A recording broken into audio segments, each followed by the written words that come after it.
The fluorescent lights of the office flickered above rows of gray cubicles, humming with a monotonous buzz that mirrored the lives of the people working beneath them.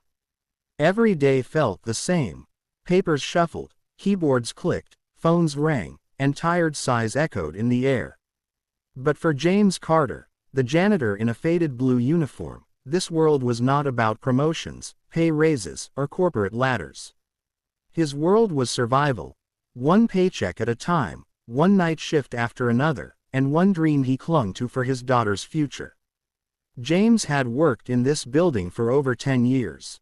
He wasn't just a janitor, he was the silent guardian of the place. He knew which computers overheated and shut down, which desks were always messy, which coffee machine buttons jammed, and which windows squeaked in the wind. He moved through the corridors like a ghost, mopping the floors, changing trash bags, and making sure the place was spotless before morning arrived. Nobody noticed him much. To most employees, he was invisible, just the man who cleaned up after them. But James never let that break him. He smiled, nodded politely, and went about his work with quiet dignity. At home, things were harder. His wife, Maria, had passed away 5 years ago from a sudden illness, leaving him alone with their little girl, Chloe. She was only 7 then. Now she was 12, growing fast, with bright eyes that reminded him of her mother. Every night, James came home after long shifts and still managed to sit by her side, helping with homework, listening to her stories about school, and tucking her into bed with a kiss on her forehead. His body was tired, but his heart never stopped beating for her. She was his reason to keep pushing forward. But life had never been fair to James. His wages barely covered rent and bills. He worked 2 jobs at times, sacrificing sleep, carrying the weight of exhaustion like a second uniform. Some nights, he would fall asleep in the break room, head resting on folded arms, dreaming of Maria's voice encouraging him to keep going. Still, he endured, because love gave him strength. Yet fate, cruel as it often was, had something darker waiting for him. It started with whispers in the office. A few employees had noticed missing items, an expensive watch, a company laptop, a wallet. The accusations began to float around quietly at first, but soon the pointing fingers started to circle toward the man no one really knew, the one whose presence was easiest to dismiss. The janitor, James. He felt the stares. He noticed the hushed conversations when he entered a room. He tried to ignore it, focusing on his broom and mop, keeping his head down. But the weight of suspicion was heavy, and deep down, a cold fear began to stir inside him. One Friday evening, the building was unusually quiet. Most employees had left early, but James stayed late, as always, finishing his duties. He was wiping down a desk when suddenly, the sound of heavy footsteps echoed behind him.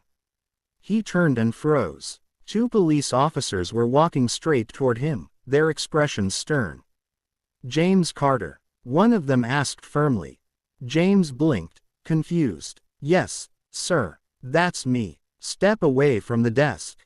You're under arrest." The words hit him like a thunderbolt. His heart dropped, his knees weakened. He stared at them in disbelief.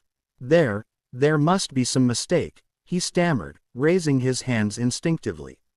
"I didn't do anything." But before he could explain, the officers grabbed him, twisting his arms behind his back. Cold steel cuffs bit into his wrists. Pain shot through his shoulders as they pulled him toward the center of the office. Papers scattered off the desk, falling like broken pieces of his world. Employees who were still lingering looked up from their cubicles, eyes widening in shock and curiosity. Someone whispered, "I knew it, the janitor." Another pulled out a phone, recording the scene. Murmurs rippled through the room, none of them kind. James's chest tightened. Humiliation burned in his veins. He wanted to shout, to fight, to demand they listen to him, but his voice trembled under the weight of injustice. His daughter's face flashed in his mind. Chloe. What would she think when she heard?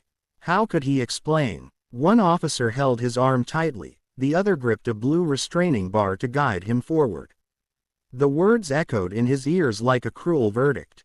"You're under arrest." And just like that, the world that James had fought so hard to hold together began to crumble. James's heart pounded against his ribs as the officers marched him past rows of cubicles. His coworkers' eyes followed him like spotlights, burning holes into his soul. He had once cleaned their coffee spills, emptied their trash, fixed their paper jams, and now they looked at him like a criminal. Phones were raised, recording his downfall, capturing his humiliation for gossip and mockery. "I didn't steal anything," James finally shouted, his voice cracking with desperation. "You've got the wrong man." But his protest was drowned in silence. No one came forward. No one defended him, not even the employees who had once smiled at him or shared kind words. Their silence was worse than the handcuffs digging into his skin. It was betrayal. The officers dragged him through the lobby where he had mopped the floors 1,000 times. The irony stung. Just yesterday he had polished the glass doors to a spotless shine. Today he was being shoved through them as a criminal. The flashing red and blue lights from the patrol car outside painted the walls with shame. They pushed him into the backseat of the car, slammed the door, and the world outside blurred into streaks of neon as the car pulled away. James leaned his forehead against the cool glass, eyes closed, trying to breathe, trying not to break. All he could think about was Chloe. His daughter would be waiting at home, expecting him to come through the door with his tired smile, carrying maybe a small snack for her as he often did. Instead, she would receive a phone call that would shatter her little world. The thought tore at him like claws. At the station, the officers booked him, read him his rights, and placed him in a holding cell. The metallic clang of the bars echoed like a final judgment. James sat on the cold bench, his hands trembling. His work uniform still smelled faintly of bleach and floor polish, the scent of his honest labor now tainted with disgrace. Hours passed. No one came to listen. No one came to believe him. He tried explaining to the officers, pleading his innocence, but they dismissed him with blank stares and clipped responses. To them, he was just another suspect, another file to process. When they finally allowed him one phone call, his fingers shook as he dialed the familiar number. Chloe picked up on the third ring. "Daddy," her small, sweet voice answered. James's throat tightened. "Baby girl." His voice broke, and tears welled in his eyes. "Daddy, where are you? It's late. I was worried." He took a deep breath, fighting to keep his voice steady. "Chloe, listen to me carefully. Daddy's not coming home tonight." There was silence on the other end. Then a nervous laugh. "Are you working overtime again?" James swallowed hard. "No, baby. Daddy's in a little bit of trouble. But I promise you, I didn't do anything wrong. You believe me, don't you?" Her voice wavered, fragile as glass. "Of course I believe you, Daddy. You always tell me to tell the truth. So, I know you're telling the truth too." James closed his eyes, tears sliding down his cheeks. "That's my girl. I love you more than anything in this world. I'll come home, I promise." But even as he said it, doubt clawed at his chest. Would the truth come out before it was too late? The next day, the headlines exploded. Janitor arrested for theft at corporate office. His face was plastered across news articles, his mugshot shared on social media. Strangers who had never met him judged him with cruel comments. To the world, he was guilty already. At Chloe's school, whispers spread. Kids pointed at her, mocking, "Your dad's a thief." She fought back tears, clutching her books tightly, wishing her mother were still alive to protect her. That evening, when she visited her father at the station, she held his hand through the bars, her small fingers trembling. "Daddy, they're saying bad things about you." James knelt, his forehead pressed to the cold metal. "Let them talk, baby. The truth will come out. You just remember, your daddy is not a thief." "Never." She nodded, tears streaming down her face. I know. Days turned into weeks. James remained locked up, awaiting trial. His lawyer was an overworked public defender who barely had time to meet with him. Evidence against him stacked up. Security footage showing him in the office at odd hours, fingerprints on desks, and items found in places he never touched. It was as though the world itself had conspired to bury him. But James clung to hope. He replayed memories in his mind. Maria's smile, Chloe's laughter, the sound of rain on their old roof. Those memories kept him alive. One night in his cell, he whispered into the darkness, "Maria, if you can hear me, give me strength. I can't leave Chloe alone.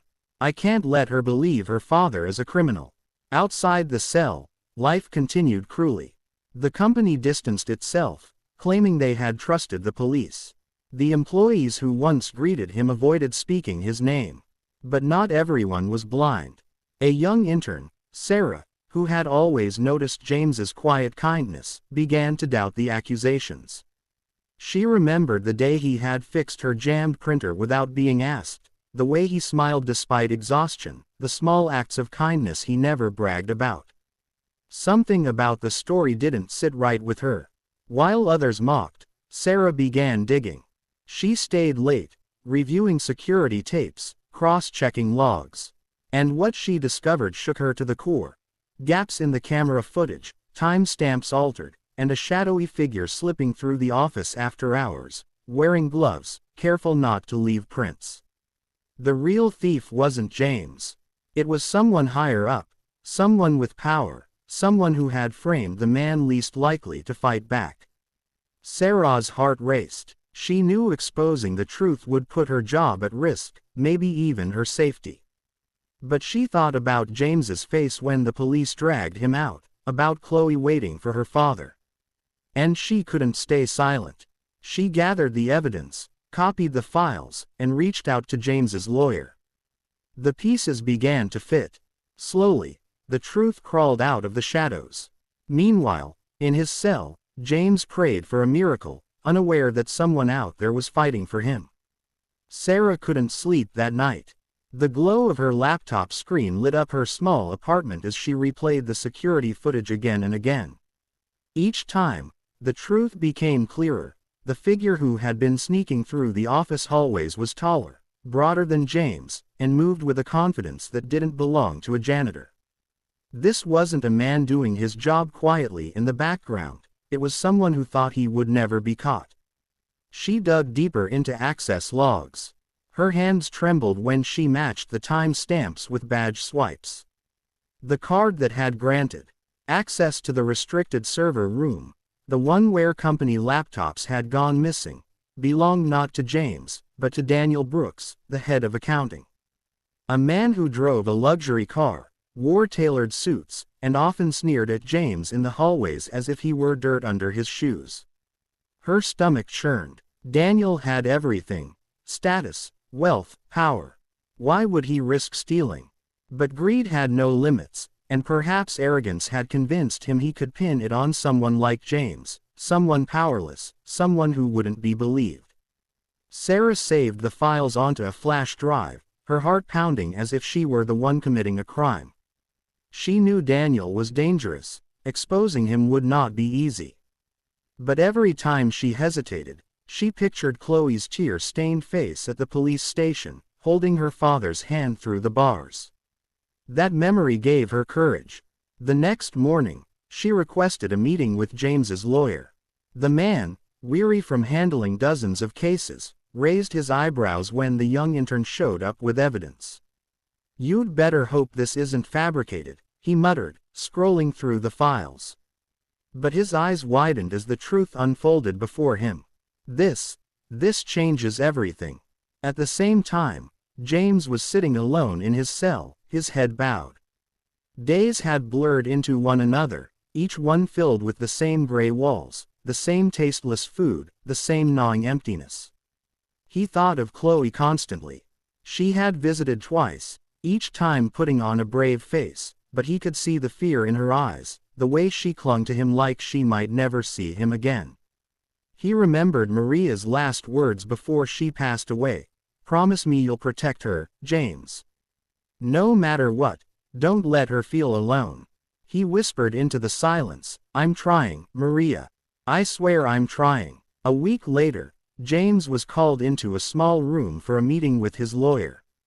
He expected more bad news, another delay, another piece of evidence twisted against him.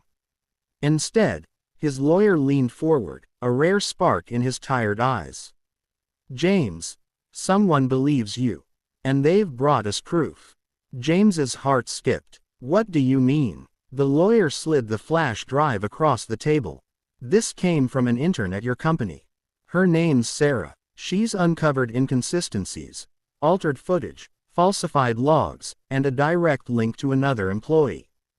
If this holds up in court, it could clear your name." For the first time in weeks, hope flickered inside James's chest. His hands trembled as he whispered, "God bless her." The trial came quickly. The courtroom was packed. Reporters, employees from the company, even strangers who had followed the case online. James sat at the defense table, his hands folded, his uniform replaced with a borrowed suit that hung loosely on his frame. He looked tired, older than his years, but his eyes still carried dignity.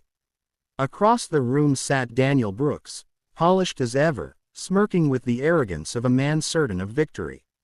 The prosecutor laid out the case against James: missing items, fingerprints, footage of him in the building late at night. The whispers in the courtroom grew louder. Then James's lawyer stood. He plugged in the flash drive and played the footage Sarah had uncovered. The courtroom watched in stunned silence as the shadowy figure appeared on screen, taller, broader, gloved. Then the logs were displayed, showing Daniel's badge access at the exact times of the thefts. Gasps filled the room. Daniel shifted uncomfortably, his smirk faltering. "This," the lawyer said firmly, "as the man who committed the crimes. My client was framed, his life nearly destroyed, because it was convenient to accuse the janitor. But the truth cannot stay buried forever." James's heart raced as the jury leaned forward, eyes fixed on the screen. He glanced at Chloe, sitting in the gallery beside Sarah. She clasped her hands tightly, her lips moving in silent prayer. Daniel tried to protest, but his words stumbled. The judge's gavel struck sharply. Within days, more evidence was uncovered: hidden accounts, stolen funds. The facade crumbled, and Daniel Brooks was arrested. When the verdict was read, clearing James of all charges, tears streamed down his face. The weight he had carried for weeks lifted, replaced by overwhelming relief. Chloe ran to him, throwing her arms around his waist, sobbing into his chest. He held her tightly, whispering, "I told you, baby. Daddy told you the truth." The courtroom erupted in murmurs, some people apologizing, others looking away in shame. But James didn't care. All he cared about was that his daughter believed in him, and the world now knew he was innocent. Yet freedom came with scars. Back at work, though the company reinstated him, the stares never stopped. Some employees still whispered, still looked at him like he was tainted. Trust, once shattered, was not easily rebuilt. James endured it silently, focusing only on Chloe, on giving her the life she deserved. At night, he lay awake, haunted by the memory of cold cuffs on his wrists, the silence of betrayal, the laughter of strangers online who had called him a thief. He was free, but the humiliation lingered like a shadow. Sarah visited him one evening, bringing dinner to his small apartment. "I'm sorry it took so long," she said quietly. James shook his head. "You saved me. You saved my little girl. I'll never forget that." She smiled faintly. "The truth saved you. I just helped bring it to light." Chloe hugged her, whispering, "You're our angel." James watched them with gratitude, but deep down he knew something had changed forever. He had seen how quickly the world turned against the innocent, how fragile dignity could be. And though he tried to hide it, Chloe noticed too. She saw the way her father's eyes sometimes grew distant, the way he held her tighter at night as if afraid to lose her too. Life went on. But some wounds never healed. Freedom should have felt like sunlight after a long night, but for James, it was more like standing in the ruins after a storm. The walls of the cell no longer confined him, but the weight of shame still clung to his shoulders. He returned to his apartment with Chloe by his side, their small home feeling both familiar and strange.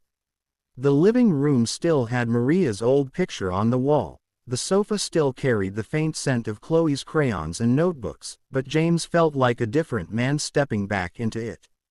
Neighbors peeked through half-open doors as he walked down the hallway. Some nodded awkwardly, others whispered.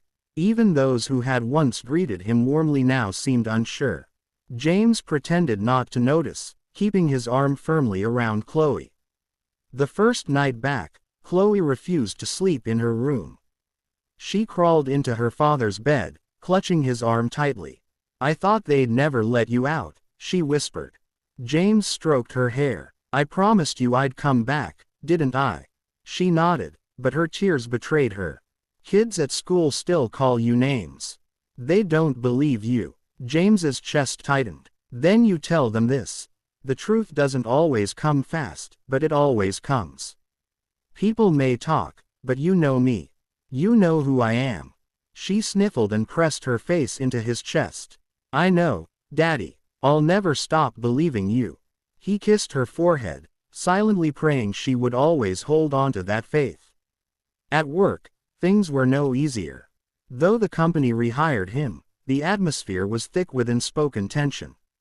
Some employees offered stiff smiles, but others avoided him altogether, pretending to be busy when he entered a room. A few whispered jokes still floated in the air. "Careful, the janitor might take it," followed by cruel laughter. James swallowed the bitterness and kept working. Mop after mop, trash bag after trash bag, he buried his pain beneath routine. But each insult was a wound, each suspicious glance a reminder of chains that no court could remove. One afternoon, as he scrubbed the breakroom floor, he overheard two employees whispering. "It doesn't matter what the court said. You think an intern really uncovered all that? Sounds too convenient. He probably got off on a technicality. Yeah, once a thief, always a thief." James froze, his knuckles whitening around the mop handle. He wanted to shout, to demand they take back their words. But instead, he stood silently, the weight of humiliation pressing down. He had learned that in this world, innocence didn't erase suspicion. When he returned home that night, Chloe noticed his quietness. She set aside her homework and climbed onto his lap. "Daddy, don't listen to them," she said firmly, as though she had overheard everything in his heart. "They don't know you. I do." James's eyes filled with tears. He hugged her tightly. "You're braver than me, Chloe. You're the bravest person I know," she replied without hesitation. Her words were like balm on an open wound, but the scar remained. Months passed. Daniel Brooks's trial became a media spectacle. The man who had once sneered at James now stood disgraced, facing years in prison. Reporters swarmed the courthouse, headlines shifted, and the internet that once mocked James now called him a victim of injustice. But public sympathy came too late. The damage was already done. James often lay awake at night, staring at the ceiling, listening to Chloe's soft breathing in the next room. He thought about the friends who had abandoned him, the neighbors who had doubted him, the strangers online who had laughed at his pain. Forgiveness felt heavy, almost impossible. Yet every morning, when Chloe kissed his cheek before school, he forced himself to smile. He couldn't let his bitterness poison her world. One evening, Sarah visited again. She found James sitting on the balcony, staring at the city lights. "You're not the same man I met in that courtroom," she said gently, pulling up a chair. James sighed. "I don't know who I am anymore. They called me a thief, a liar, a criminal. Even when the truth came out, they still look at me like I'm guilty." Sarah's eyes softened. "People are quick to judge, slow to forgive. But you're stronger than their opinions. You've shown more dignity than any of them." He looked at her, searching her face for sincerity. "Do you really believe that?" "I do," she said firmly. "And so does Chloe. Isn't that enough?" James fell silent, his heart heavy yet warmed by her words. Maybe it wasn't about changing everyone's mind. Maybe it was about holding onto the people who believed in him when the world didn't. But the scars ran deep. Sometimes, while walking Chloe to school, he caught parents pulling their children closer, whispering. Sometimes, while shopping, he noticed people glance at him, then look away quickly. The stigma clung to him like a shadow he couldn't escape. Chloe grew stronger, though. Each cruel word at school only made her more determined to defend her father. She stood up to bullies, corrected lies, and proudly declared, "My dad is innocent. He's the best man I know." Her courage gave James hope, but he feared the toll it would take on her young heart. He wanted to protect her from the ugliness of the world, but she had already seen too much. One rainy evening, James sat at the kitchen table, staring at the stack of unpaid bills. His wages barely stretched, and the trial had drained what little savings he had. The landlord had given him an extension out of pity, but James knew time was running out. Chloe entered quietly, carrying a drawing she had made. It showed her, her father, and her late mother standing under a rainbow. She placed it on the table. "This is us. No matter what happens, we'll always be together." James's throat tightened. He pulled her into his arms, holding her as the rain tapped against the windows. "We will, baby. We always will." Yet deep inside, fear gnawed at him. He had survived false accusations, prison bars, public shame, but poverty was a cage he couldn't escape. And every sacrifice he made seemed not enough to shield Chloe from the harshness of life. Still, he endured, because love gave him strength.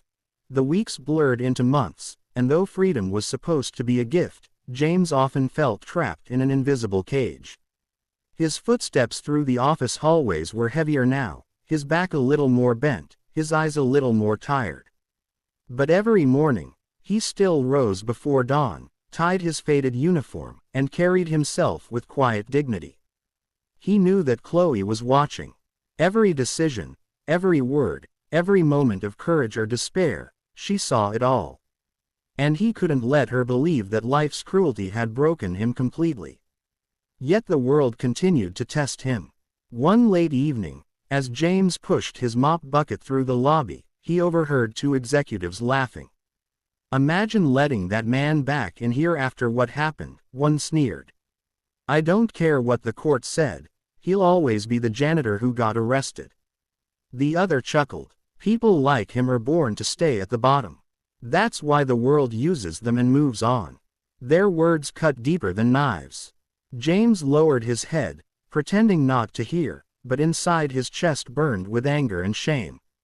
Still, he said nothing. He had learned that silence, though painful, was often his shield. When he got home that night, Chloe was waiting with 2 bowls of soup. She smiled brightly, trying to hide the weariness in her eyes. "Dinner's ready, Daddy." He sat at the table, forcing a smile. "You're the best cook I know." She giggled. "It's just soup from a can. But one day, when I grow up, I'll make you real meals, like Mom used to." James's chest ached. He reached across the table, squeezing her hand. "You already give me more than I could ever ask for." The truth was, Chloe was becoming his anchor. Her resilience amazed him. Where children her age still played with dolls and dreamed of fairy tales, Chloe was standing tall against classmates who mocked her, facing whispers that would have broken adults. She was growing up too fast, forced into strength by the world's cruelty. One day, her teacher called James to the school. He feared bad news, but when he arrived, he found Chloe standing in front of her class, giving a presentation titled, "The Bravest Person I Know." Her voice trembled but carried weight as she spoke. "Most people think heroes wear capes. But my hero wears a janitor's uniform. My dad works harder than anyone, even when people say bad things about him. He's kind, honest, and he never gives up. He taught me that the truth matters, even when no one believes you. James stood at the back, tears streaming down his face. For a moment, the humiliation, the whispers, the scars, they all faded. Because in his daughter's eyes, he wasn't a victim. He was a hero. But life wasn't done testing him. One evening, James came home to find Chloe sitting on the couch, her face pale. On the coffee table lay a notice from the landlord, final warning for overdue rent. James's chest tightened. He had been juggling bills, sacrificing meals, cutting corners, but it wasn't enough. "Daddy, are we going to lose our home?" Chloe whispered. James sat beside her, pulling her into his arms. "No, baby, I'll find a way, I promise." But when she fell asleep that night, James sat at the kitchen table with his head in his hands. He thought of Maria, of the promise he had made at her bedside. He thought of Chloe's innocence, of her rainbow drawings, of the courage she carried despite her young age. He couldn't let her down. The next morning, he took on extra shifts, cleaning not just the office but also small businesses nearby. His body ached, his hands cracked from chemicals, but he pushed through. He sold his old watch, the one Maria had given him on their anniversary, swallowing the pain as the pawnshop clerk counted a few crumpled bills. Still, it wasn't enough. Then came the night everything changed. James was working late, mopping the marble floors of the lobby, when a young man in a hoodie burst through the glass doors.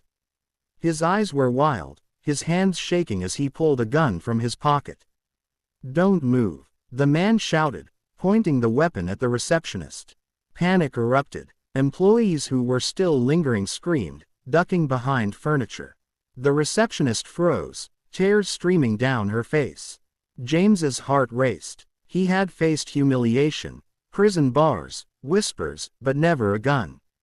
Still, something inside him stirred. He thought of Chloe, of her standing in front of her class calling him a hero. He thought of Maria, telling him to protect their daughter. He thought of the years he had spent cleaning this building, invisible, unnoticed. And for once, he refused to be invisible. "Stop," James shouted, stepping forward. His voice echoed through the lobby. The gunman turned, eyes narrowing. "Stay back, old man." James raised his hand slowly. "You don't want to do this. Whatever you're looking for, this isn't the way." The young man's hands trembled. His eyes darted around, desperate. "I need money. I don't have a choice." "There's always a choice," James said firmly. "I know what it feels like to think the world's against you. To feel trapped. But this won't fix anything. It'll only ruin your life." The lobby was silent except for the sound of rain pounding against the glass. Slowly, the gunman's breathing grew heavier, his shoulders slumping. James took a cautious step forward. "Put it down," he urged. "You're better than this. You still have time to turn back." For a moment, it seemed the man might fire. But then, with a broken sob, he dropped the gun to the floor. It clattered across the marble, sliding toward James's feet.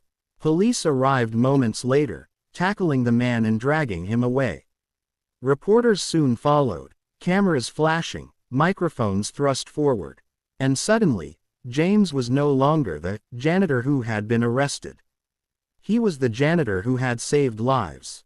The story spread quickly. Once accused, now a hero, janitor prevents office robbery.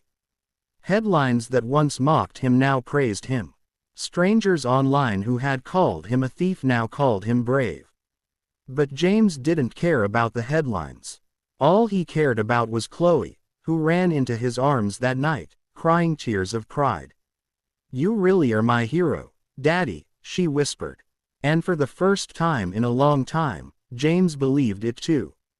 He still bore scars, the whispers, the humiliation, the nights in a cell, but they no longer defined him. What defined him was the love of his daughter, the strength he found in the darkest hours, and the courage to stand tall when the world tried to break him. And though life remained hard, though bills still piled up and his body still ached, James carried himself with quiet dignity, knowing that in Chloe's eyes, he was more than a janitor. He was a father, a protector, a man who had been broken but refused to stay down. He was free, not because the court had said so, but because love had given him wings. In the days after the robbery, James's life changed in ways he never could have imagined. Reporters filled the lobby he once cleaned quietly in the shadows. Cameras followed his every step, asking him how it felt to be a hero, how it felt to save lives. His face, once plastered on screens as a suspect, was now shown as a savior. Some employees who had once whispered cruel words now shook his hand with trembling gratitude. Others avoided him still, ashamed of how quickly they had turned against him. James accepted neither praise nor apology easily. He had learned too well how fleeting public opinion could be. At home, Chloe beamed with pride. She clipped out newspaper articles, glued them into a scrapbook, and wrote beside them in colorful pens, "My Dad the Brave." But James, though grateful, remained humble. "I didn't do it to be a hero," he told her softly one night as they sat on the balcony, watching the city lights. "I just did what felt right." Chloe rested her head on his shoulder. "That's what makes you a hero, Daddy. Heroes don't do it for attention. They do it because it's right." Years passed. The sting of injustice never fully left James, but time softened the wounds. He continued working, continued providing, continued loving Chloe with all he had. Slowly, the world began to see him less as the janitor who had been accused and more as the man who had stood tall through it all. Chloe blossomed into a young woman. She studied hard, fueled by the resilience she had inherited from her father. She dreamed of becoming a lawyer, "So I can help people like you, Daddy. So no one else has to go through what you did." James's chest swelled with pride. "You'll be the best lawyer this world has ever seen," he told her, his voice thick with emotion. On her graduation day, James sat in the audience wearing the same borrowed suit he had worn in court years ago. The fabric was worn, the seams a little frayed, but he wore it proudly. When Chloe's name was called, she walked across the stage with her head held high, and James clapped until his hands ached. Tears streamed down his face as he whispered, "Maria, you'd be so proud of her." After the ceremony, Chloe hugged him tightly. "I couldn't have done this without you, Daddy. Everything I am, it's because of you." James kissed her forehead, his heart full. "No, baby, everything you are is because of the strength inside you. I just reminded you it was there." As the years rolled on, Chloe built her career. She fought tirelessly for the innocent, for those society had cast aside. Each case she took felt like another way of clearing her father's name, another way of honoring the man who had sacrificed everything for her. James grew older, his steps slower, his hands rough from decades of work. But his spirit never dimmed. He remained in the same modest apartment, still carrying himself with quiet dignity. One summer evening, as the sun dipped below the horizon, James sat on the balcony with Chloe, now a grown woman with a promising career. The air was warm, filled with the hum of cicadas. "Do you ever regret it, Daddy?" she asked softly, not fighting harder back then, not shouting louder. James smiled faintly, lines deepening around his eyes. "I've learned something, Chloe. The truth doesn't always need to be shouted. Sometimes, it just needs to be lived. I survived. I stayed true. And that was louder than any words." She reached for his hand, squeezing it gently. "You've given me everything, Daddy. Not money, not comfort, but strength, courage, love. That's worth more than anything." James looked at her, his heart swelling with pride. "Then I did something right." In his final years, neighbors who once doubted him now greeted him warmly. Some even apologized for their silence. James accepted their words quietly, never bitter, never boastful. And when his time eventually came, he left this world not as a janitor accused of theft, not as a man scarred by injustice, but as a father whose love had raised a warrior of truth. At his memorial, Chloe stood before friends, neighbors, and colleagues, holding back tears as she spoke. My father's life was not easy. He was judged, betrayed, and humiliated. But he never let it break him. He never stopped loving, never stopped believing in the truth. To me, he wasn't just a father. He was proof that dignity can survive even the harshest trials. And though he has left this world, his lessons, his love, his courage, they live on in me, and in everyone who chooses kindness over judgment. The crowd wept, moved by her words. And as Chloe looked toward the framed photograph of her father, the man in the faded blue uniform with gentle eyes, she whispered, "Rest easy, Daddy. Your fight wasn't in vain." Because legacies are not built on titles or wealth. They are built on love, on truth, on the way we endure when the world tries to break us. And James Carter's legacy was eternal.